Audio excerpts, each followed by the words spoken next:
Hello, welcome to my channel CNCR science and math concept. हम यहाँ पे question कर रहे हैं for JEE exam. The question is from class 12। Topic is current electricity. The question here says a wire of resistance R is bent in the form of square ABCD as shown in the figure. The effective resistance between E and C is, where E is the midpoint of the arm CD. हमें यहाँ पर एक wire दी गई है जिसे हमने ABCD के square के फॉर्म में कन्वर्ट किया है और हमें उसका रेजिस्टेंस R दिया हुआ है और हमें EC के बिटवीन रेजिस्टेंस निकालना है, between point E and C। तो यहाँ पे हम कंसीडर करते हैं कि E और C के बीच में अगर रेजिस्टेंस R1 है और बाकी के बचे हुए पार्ट का रेजिस्टेंस R2 है, मींस EDAB से लेके C तक का रेजिस्टेंस R2 है। तो हमें R1 और R2 पहले निकालना होगा। अब हम कंसीडर करते हैं कि if AB is equals to small a, तो टोटल लेंथ कितनी हो जाएगी? Total length of wire will be equals to 4a। और अब इस 4a वायर का रेजिस्टेंस A दिया हुआ है, therefore resistance per unit length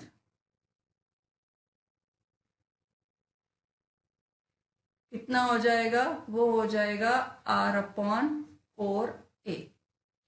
now E is mid point, therefore length EC कितनी है? This is equals to A/2 and length EDABC कितनी होगी? A plus A plus A plus A/2, 3A plus A/2 which is equals to 7A/2। अब हम यहाँ पे दोनों wires का रेजिस्टेंस निकालते हैं। तो R1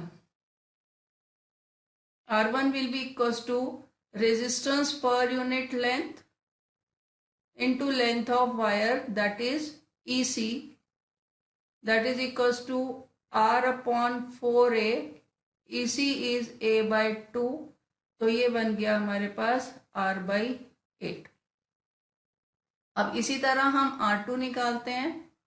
R2 is equals to R/4a और लेंथ है 7, मीन्स यहाँ पे पहले एक बार हम पूरी लेंथ लिख लेते हैं। That is equals to EDABC, तो ये बन जाएगा R/4a multiplied by 7A/2। A cancel हो जाएगा तो ये आ जाएगा 7R/8। अब हम आगे की कैलकुलेशन कर। तो अब यहाँ पे हमारे पास R1 एंड R2, E और C के बीच में दो रेजिस्टेंस आ गए। तो हम यहाँ पे दोबारा से डायग्राम बनाते हैं। अगर हमारा ये पॉइंट E है तो इसके बीच में ये एक रेजिस्टेंस आ गया R1,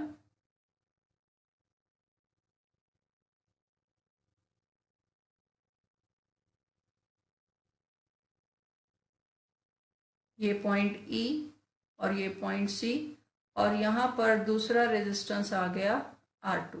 इसका मतलब हमारे दोनों रेजिस्टेंस जो हैं वो पैरेलल में है, therefore 1/Rp is equals to 1/R1 plus 1/R2।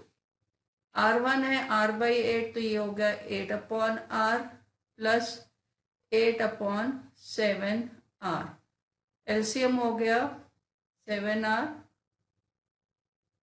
तो 56 plus 8 that is equals to 64/7R। Therefore अब हमारा आरपी कितना निकल जाएगा? Therefore net resistance between E and C is 7R/64। अब हम चलते हैं ऑप्शन चेक करते हैं। ऑप्शन ए हमें दिखा रहा है answer 7/64R। Hence option A is the correct answer. That is all for this question. Keep watching my other videos for more challenging questions and do subscribe my channel.